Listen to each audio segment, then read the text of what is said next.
Bright moonlight, you are my sun. A Ladynoir July month-long Miraculous Ladybug fanfiction series, Day 9. Cinema. How did you convince me to do this? Ladybug laughs.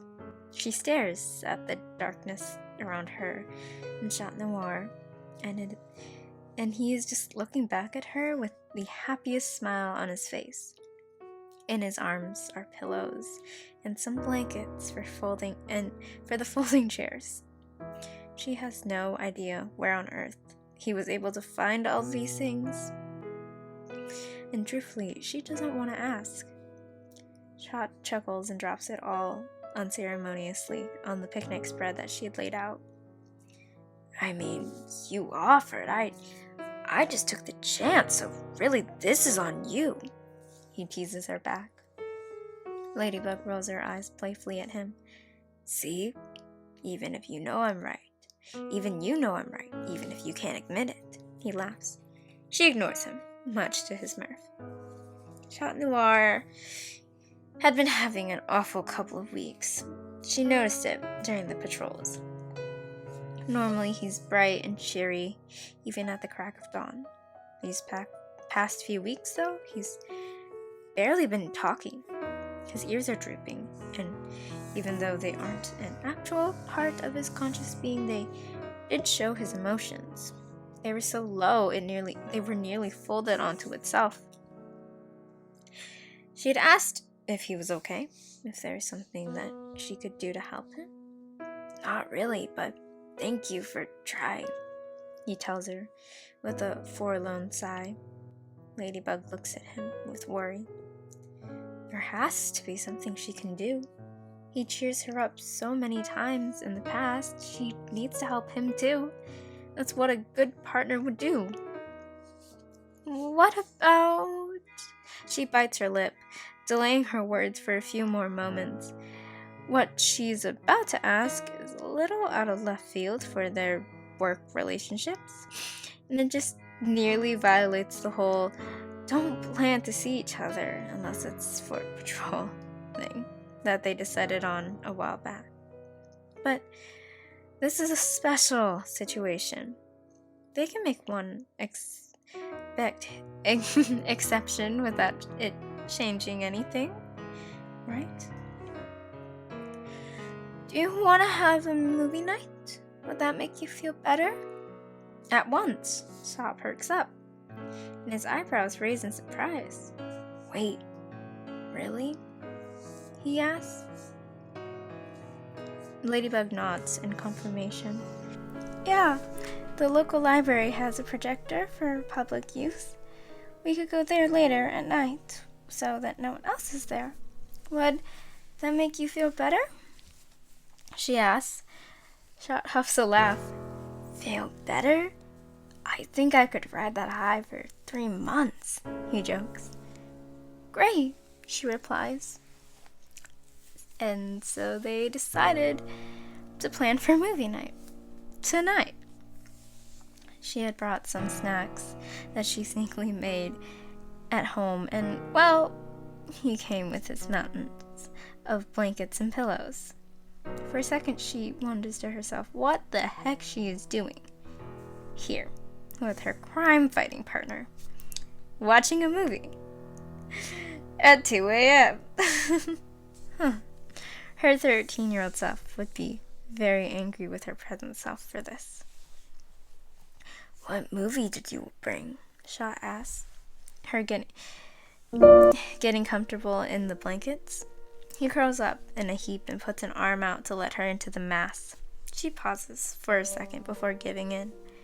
It's slightly chilly, so the warm blanket would be nice, and when he wraps it around her, trapping in the heat, she stops getting those occasional chills. He grins at her smugly. She ignores it. Please don't tell me you picked a sad one. No, Ladybug laughs. I don't like sad movies. I start crying so fast, she admits to him. I brought a comedy, one of those family cartoon ones. I've seen it before and I really liked it, so I thought you would too, she tells him, reaching out to grab the disc. His eyes flutter over the text before he nods in agreement. He tells her it looks great. She gets out of the maze of blankets to put it in the projector. It takes her a minute to figure out how to work it, and Shot just chuckles, and Ladybug can't help but join him. Eventually, the movie's up and running, and she's positioned the projector in just the right place. Going back to snuggle into the blankets and ignoring Shot's cocky smirk, they wait for the title screens to finish playing. Is it okay if I talk a little during the movie? He asks her, tentatively. His head swivels down to see her, but because they're wrapped up in the same 3 or 4 blankets, he's so close that she can see the texture of the leather suit's mask. I know some people don't like it, but I grew up talking during movies. It looks like he has something else to say, but refrains from doing so. Yeah, totally, Ladybug says with a kind smile. Okay, thank you. The movie starts with a falsely serious tone. Chat Noir looks at her with such an incredulous look, as if to say, are you joking with me, or is this actually a comedy rather than a drama? She shushes him when he tries to ask her. His face twists into a pout and he huffs, turning back to the screen. In the next few minutes, it's all revealed to be a ruse, and the screen bursts into color and fun. Shot's face is relieved, and when the first joke is said, he's already laughing incredibly hard. Ladybug smiles and looks up at him. I told you, she says in a sing-song voice. He only smiles back at her, and they continue to laugh, in mostly silence aside from the laughter, and they continue to watch in mostly silence aside from the laughter bubbling from Chat Noir. Wait, that's so funny, Chat cries out.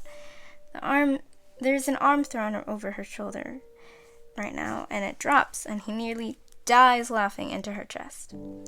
She can feel the vibrations of his laughter in her entire being, and it's making her freeze. Her eyes are glued to his head, which is right in front of her. Oh my god, oh my god, oh my god, oh my god. There is pure panic in her mind. His skin is warm, and she can feel it through her suit. There's something stirring in her that she prays to God isn't romantic affection, the romantic affection that she's been fighting off for the past 2 weeks. But then he lifts his head, and the smile that she missed seeing due to the past couple of weeks, because of whatever happened in his daily life, is there again, and her heart just melts into just a messy puddle. This is not good. This is not ideal. Ladybug stares at Chat Noir, who is focused on the movie again, unable to see her panic. This is all like a date. Like a date a boyfriend and a girlfriend would have. She knew that when she brought it up, but now it's really hitting her.